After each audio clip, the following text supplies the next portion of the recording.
Okay. In what ways is your occupation changing? My occupation has changed over the years from the demands that parents put on the school system. Hmm. Parents like to have their children in school each day, so the parents are freed up. But now they want us to teach their kid morals. Some of them want us to teach Christian values and etc. So that's basically the way it's been changing over the years. Okay. How is the economy affecting this industry?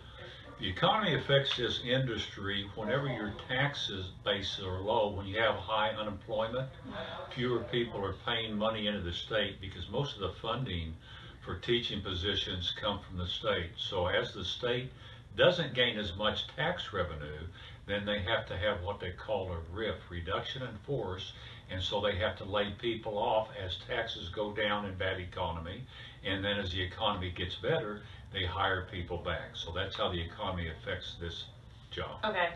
Um, is there a salary ceiling? Most states have a salary ceiling, and the way that they're set up, you have an entry level wage that you receive, and then for each year that you teach, you get a stipend, let's say an extra $500. So if you had 20 years of teaching, you'd get the entry level and then 20 times the 500. So it's usually based on the number of years that you teach, will put the salary cap on that position. Okay. What do you find unique about your career field? Gosh, probably unique in the standpoint that you teach everyone. Hmm. I've taught doctors, Oh, wow. I've taught scientists, Yeah. I've taught welders. So almost everybody has to go through the common school system. So teachers have a big effect on a lot of people.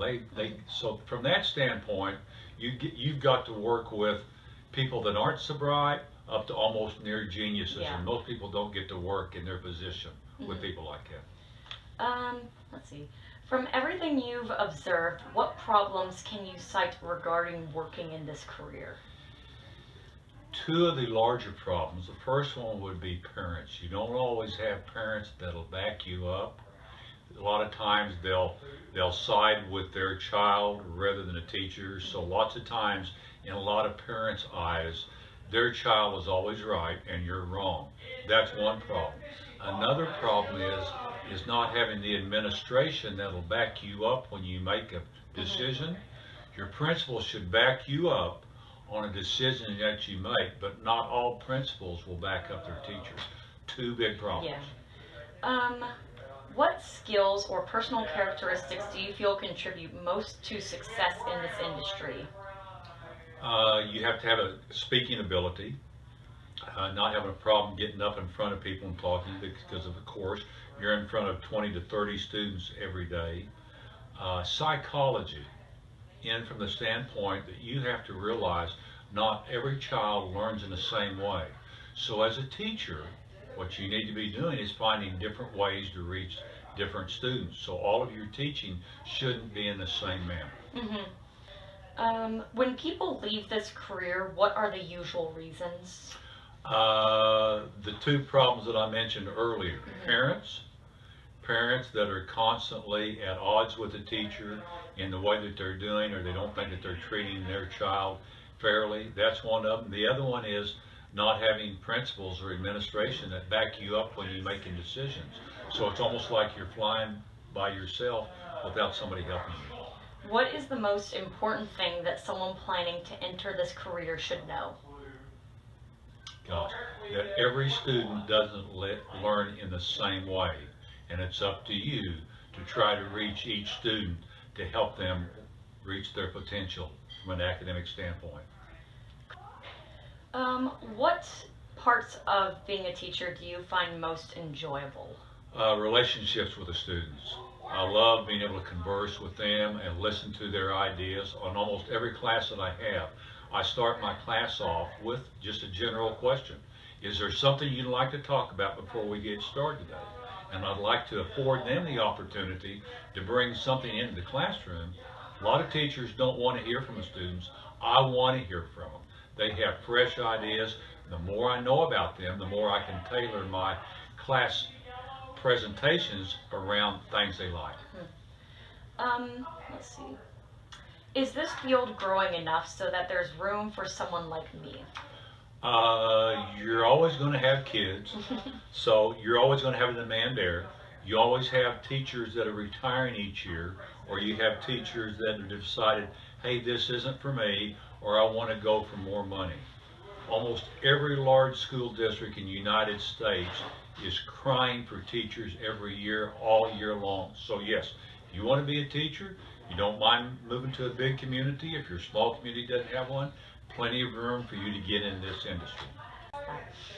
What would be a reasonable salary range to expect if I entered this field, and what is the long-term potential? If we use Oklahoma, for example, I think right now in Oklahoma, I'm sorry, you're from Texas. I'm not really familiar with Texas, but Oklahoma's entry level right now is approximately 36,000. Not a lot, but if you look at the standpoint, you get 10 weeks off in the summer, you get a Christmas break, you get a Thanksgiving break, you get all holidays off. So that 36,000 isn't going to really be for a full year, because you might only be teaching 8 to 9 months, and then you could do something else with the other time, further your education or something else. Plenty of room for opportunities, and it varies from state to state. I met some people from New York, and they had been career teachers. He and his wife both taught, and they taught about 30 years, and they were making about 96,000 a year. So there's a big difference depending on what part of the United States you live in. And then the last question, if you could start all over again, would you change your career path in any way? That's a tough one. I really like the relationship with the students and working with them, but at times I've thought that if I had gotten my master's degree earlier, I could have possibly gone into the administration, principal, vice principal, or something from that standpoint.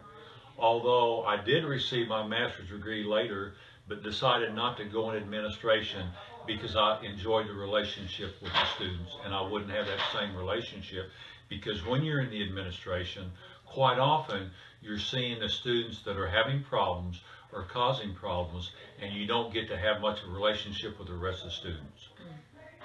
Thank you. You're quite welcome.